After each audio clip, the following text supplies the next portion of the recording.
This is a very quick run through of how I record my learning for CPD, continuous professional development purposes.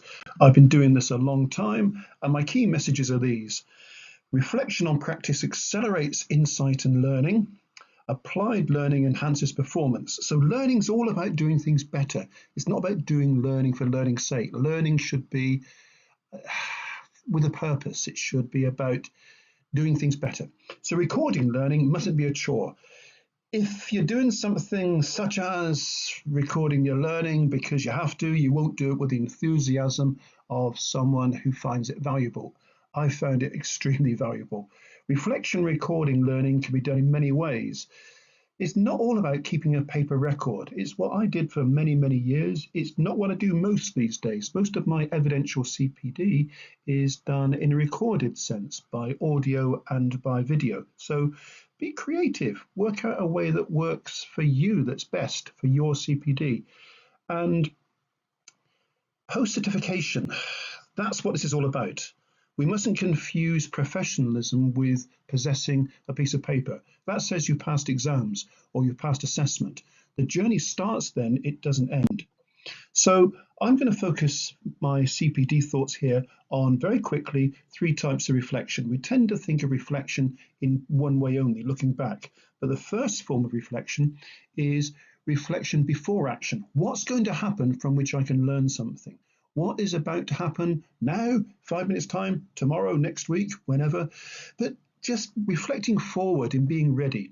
Reflection in action is difficult. Reflection before action, hey, that's not too bad, as long as it's not too soon after your reflection, but reflection while something's going on. Hey, this is happening. What should I be thinking about? What did I plan to be learning here? But I didn't expect this. Bang, bang, I've got to say this. That's hard. So reflection in action can be extremely worthwhile because that's when it's needed most very often, but it's hard to do. Reflection after action is okay, it's good, it's valuable. It means you're reflecting back, you're drawing the learning from something that's happened, but it's happened. You can't influence it, which is why reflection before action is most important. You can draw learning from it, which can inform your next reflection before action.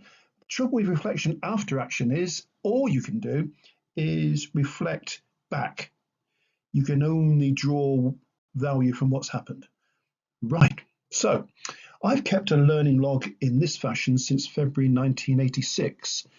It's a very simple, straightforward piece of paper, and I think the simpler CPD recording is done, the better. And yes, I mentioned that you don't need to only do this in a documentary fashion, but keeping some written record of some sort, not necessarily the detail I do, is, I think, very worthwhile. It's why we write down email addresses. It's why we write down telephone numbers, postcodes, because we forget.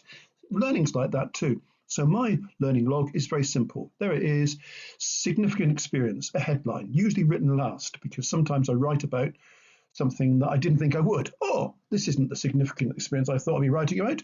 The significant experience could be, had a meeting with, had a thought about, read something, did this and it went well.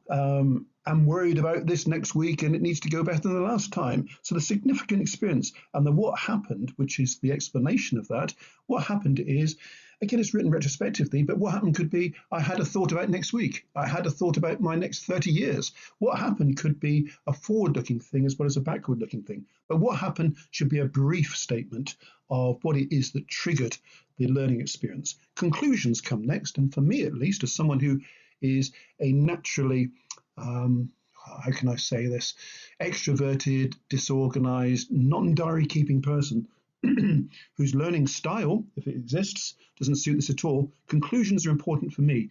And my conclusions all start with the word that. That I need to improve on this. That I've got better at this. That so-and-so is well worth keeping in touch with. That this is someone I should read more about or from or whatever. It's all about grabbing the value from the experience, and then actions follow. That's important. It stops it just being a diary. Actions say, what are you going to do about this? Are you going to do something about it in a chronological sense in the next 3 months, 3 hours, 3 years, or will it be next time? Because that's what happens with when. Actions and when are about what are you going to do and when you're going to do it, either situationally or chronologically.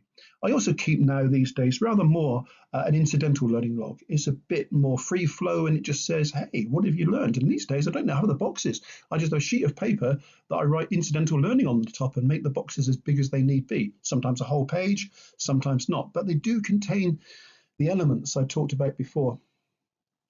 So what's next? Here's two examples of a learning log. So I've kept a learning log, like I say, since 1986, 87, sorry, get it right, February 1987.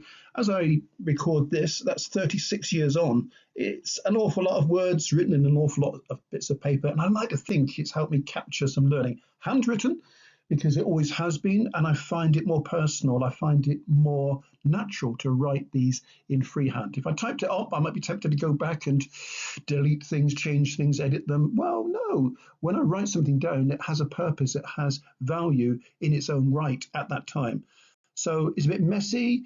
It might appear a bit disorganized. Well, I don't know, maybe it does, maybe it doesn't, but it works for me. Here's an example of an incidental learning log. As I say, these days, I'm now in 2023 in November, it's a free throw page and it works easier. I think my brain finds it easier to focus on this structure than on the other. So a kind of summary. This is how I record my learning. My learning log, it's big. It's got 1.5 million words in because I started it a long time ago. Big deal. This is my work. This is all I do. I haven't got a 9 till 5. I wish it was. Learning has always been what I do. Therefore, this is a legitimate, if you like, thing for me to do. I haven't got a real job that gets in the way. So I can luxuriate in this. I can go into this in a big way. Busy people don't have time to write in the detail I do, but write something, because unless you capture what it is you've learned, it will disappear. It will be fragmented. It will be just fragments remembered. You'll read an article and you think, that was good, but you won't remember it the next week, next year, next 5 years. Write something down. So I keep a learning log. That's a few details of it. I also have a podcast, and I find having learning conversations in that with people within my network, and networking is a great way to work on your CPD, so long as you record it. Had a meeting. So what? Who with? What do you learn from it? So my podcasts are very often learning conversations, exploring a topic, sometimes familiar with lots of new learning, by just being interactive with just one other person, typically, to go more deeply into something or to explore something of interest or that's unfamiliar. Equally, in my YouTube channel, I've got more options there. I can go visual. I can show slides. I can show myself, hey, here I am. I look like this. That's not such a great thing to do. But the YouTube channel gives more options. But again, it's evidential. It's about saying, here's my CPD. I've done 140 or so. But here's 5, 6, 8 over whatever period to say, here is my learning. It doesn't have to be just in a written form, in my humble opinion. I also read extensively. Who doesn't, in a sense? But I read, and in order not to suffer read and forget syndrome, I read and I retain. So I read, I note in longhand, and then I type it off afterwards. Again, I've got time to do this. The lesson there is, in whatever detail and to whatever degree, keep a note of the key points, the key learning points that become your CPD record of your learning, or it will get lost. There's a show-off picture showing here 7, since I took that picture, stacked up LeverArch files of just my learning log. Well, that's not just me showing off, but it is a bit. It's about saying, if you keep this going on as I have, then you will develop a pretty impressive record.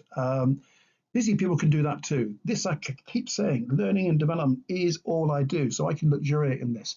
Busy people can keep a record that grows over time and becomes a valuable, evidential record of your true professional learning. So when I do this in the form of a webinar, for instance, I ask questions like, why did I start? Why 30 years on do I still write 10 a month? And I still do. What do I write about? What benefits and tangible rewards? I haven't got time to go into this now. I just really want to do an overview of how we can evidentially, tangibly keep a record of our CPD and of our learning. So if that triggers any thoughts, then I'll be very interested to hear from people. I run regularly, not as regularly as I'd like, as I used to, events with professional bodies, exploring how best to go about simply and in a time sensible way, CPD. And if I can help anyone or any professional bodies or anyone else out there, then here I am. Come and find me. I hope you found that useful.